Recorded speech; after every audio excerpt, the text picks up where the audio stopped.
Celebrations and commemorations are held in Cyprus on the 50th anniversary of the Turkish invasion.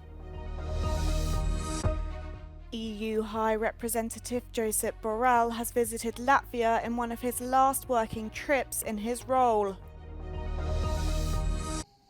It's a day of both sorrow and celebration in Cyprus as the island marks 50 years since the invasion of Turkish forces in 1974. Turkish President Recep Tayyip Erdogan has attended a military parade in northern Cyprus, where Turkish Cypriots are celebrating what they consider their freedom and the establishment of their breakaway state.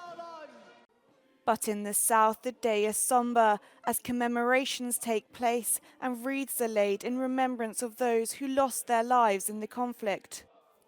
A memorial event will be held at the Presidential Palace in Nicosia, which will be attended by Greek Prime Minister Kyriakos Mitsotakis. It's the first time a Greek Prime Minister will be present at the service.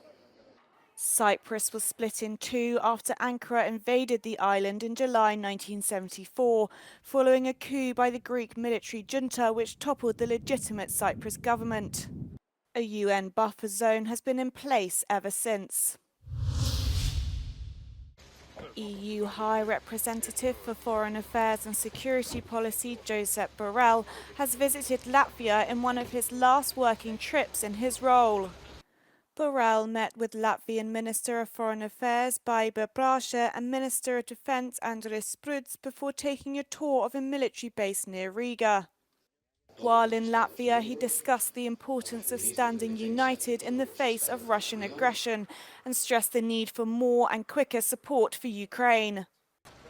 His trip follows his visit to Estonia on Friday, where he met caretaker Prime Minister Kaja Kallas, who is also his designated successor as High Representative for Foreign Affairs and Security Policy. He then toured the Tapa Army base with Estonia's Minister of Foreign Affairs Margus Tsahkna.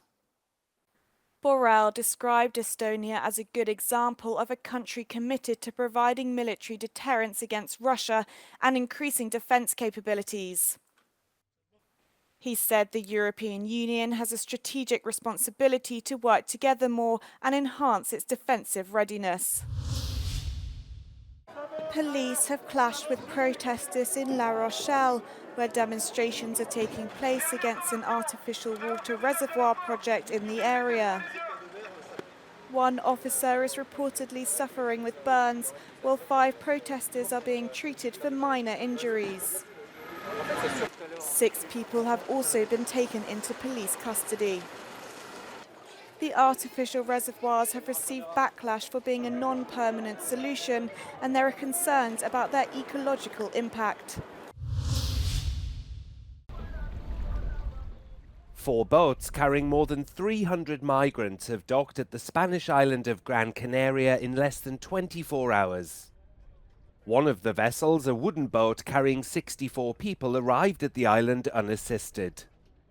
Another of the boats was escorted to port by the Maritime Safety and Rescue Society after being spotted around 15 kilometers southeast of the archipelago.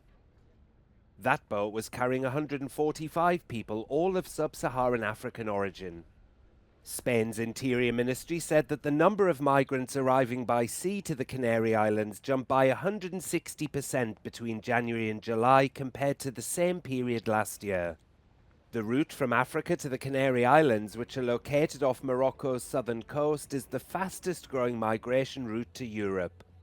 The European Border Control Agency Frontex says irregular crossings are up 303% from January to May compared to a year ago. Andrea Bocelli has marked his 30-year career in show business by hosting 3 concerts at the Teatro del Silenzio in Tuscany. The events boasted a star-studded lineup, with performances from musical greats such as Lang Lang and Ed Sheeran. Follow my lead. All 3 concerts were recorded for an upcoming documentary film on the singer. Bocelli has also announced the release of a new album, which will come out at the end of October.